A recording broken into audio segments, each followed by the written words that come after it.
Hi there, my name is Nora Dunn, otherwise known as the Professional Hobo, and welcome to my very first video podcast.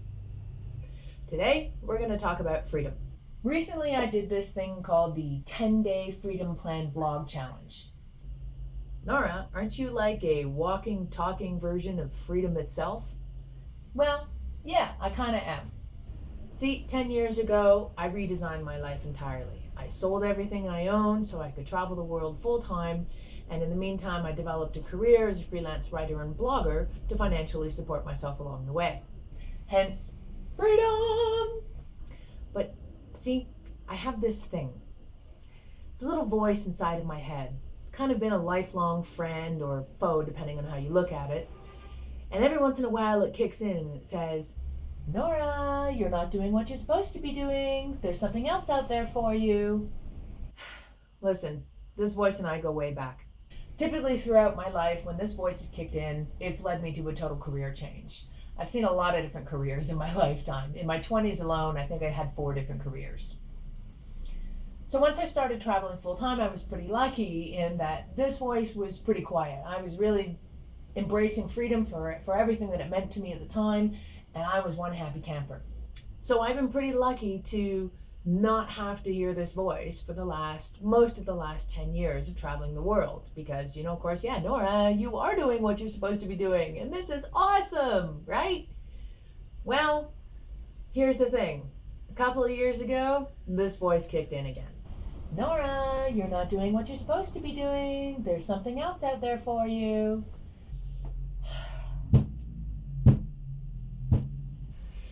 Now, I had just survived probably one of the worst years of my life. It was the end of 2013, and in that year, I had been in a near fatal accident. I had been in and finally managed to extricate myself from what was a very destructive, and I would go so far as to say abusive relationship.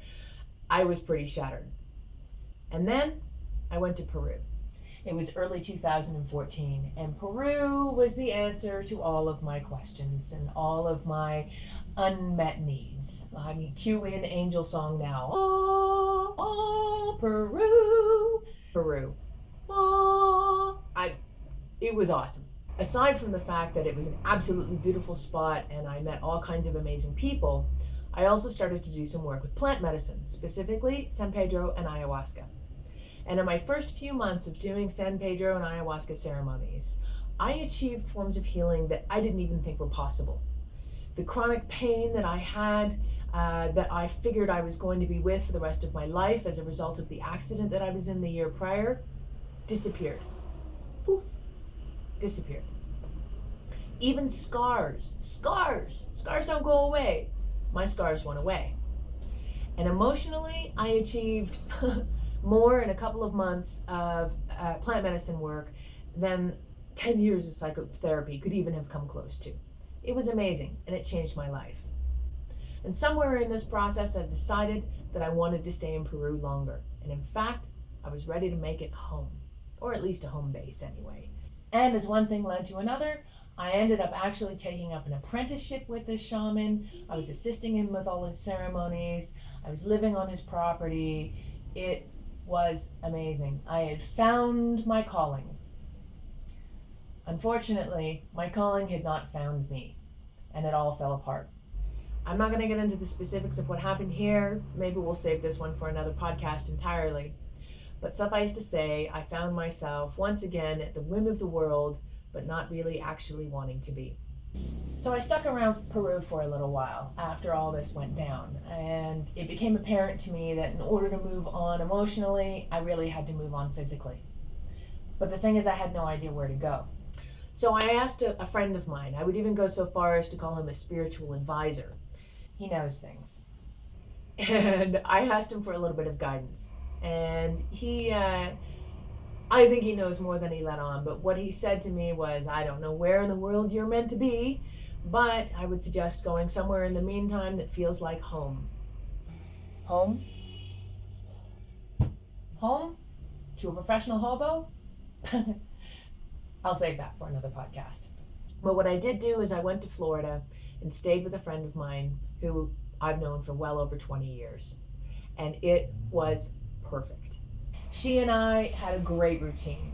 Her place was comfortable. I had my own room, my own bathroom. I had all the space that I needed. And then I also, of course, had the company of my amazing friend who's known me forever and knows how to make me laugh a lot. And we had this great little husband-wife routine going on. I mean, we're both girls, and we're not like, but you know, I was the wife, I was the housewife, I stayed at home. She worked really long hours in the office, so she'd leave early in the morning, and she'd leave me some coffee in the kitchen, and I'd get up, and I'd have my little cup of coffee, and I'd clean up a little bit, I'd do the dishes, I'd do all these kind of housewifey things. And of course, I would sit down and do all kinds of work on my computer, as well as a fair bit of just personal time and healing as well. AKA the shattered housewife look. And then she would come home at the end of the day and she'd say, "Hello, wife, how was your day today?" And I'd say, "Great, husband, how was your day?" And she said, "Well, it was another day at the office. Here, have some flowers." It was perfect. All the while, I knew that I had a house sitting gig coming up in Ecuador. See, when things fell apart for me in Peru, I sent an email to a longtime online colleague of mine who I'd never actually met in person, but we've conversed for years. And I told her what had happened in Peru and suggested that, Ecuador's on my list of places to go, and did she have some information for me? Well, not only did she come back with information for me, but she came back with an offer to take care of her place for a couple of months while she went to Europe. So, here I am in Ecuador, house sitting in Cuenca, taking care of a beautiful little cat. So what were we talking about?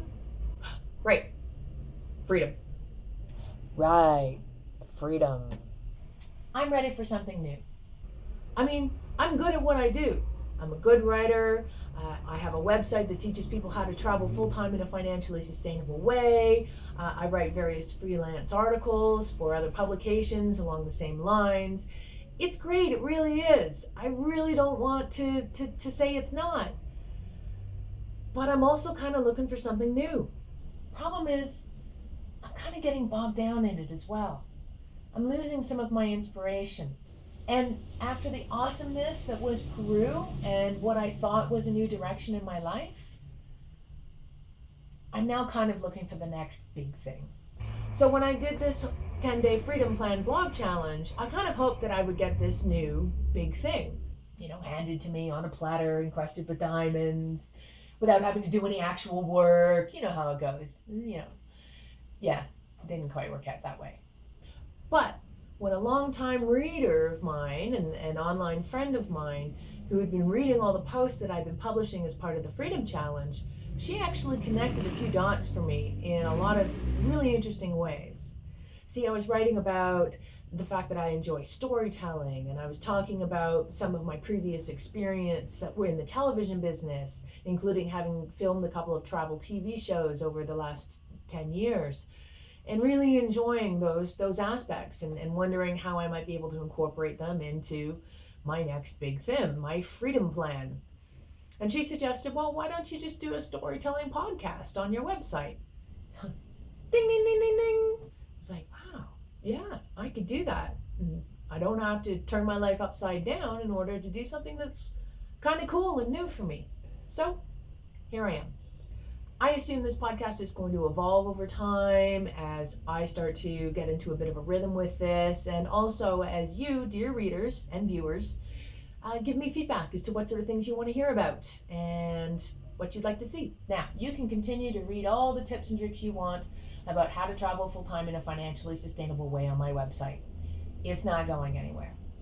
And, of course, I'll continue to write about the places I visit and the experiences I have. Because the truth is, I love the written word. But this podcast is basically a chance for me to just hang out with you. Although, technically, I can't actually see or hear you, so it's up to you to be able to write some comments and let me know what you're thinking. Be nice, please. And I'm going to be much more casual in these podcasts. I want to talk about things that the written word doesn't do justice to. And I'm going to be talking about some pretty personal things as well, in the hopes that we can connect on that level. And with any luck, I'll provoke some new thoughts, and at the very least, we'll have some fun. And in my own way, I'm getting one step closer to my own big fancy new freedom plan. I don't know what the rest of my life is going to look like. And if I learned anything from doing the Freedom Plan blog challenge, I learned that I don't really need to know what the rest of my life is going to look like. And that's okay. I don't need to know. Glory, hallelujah.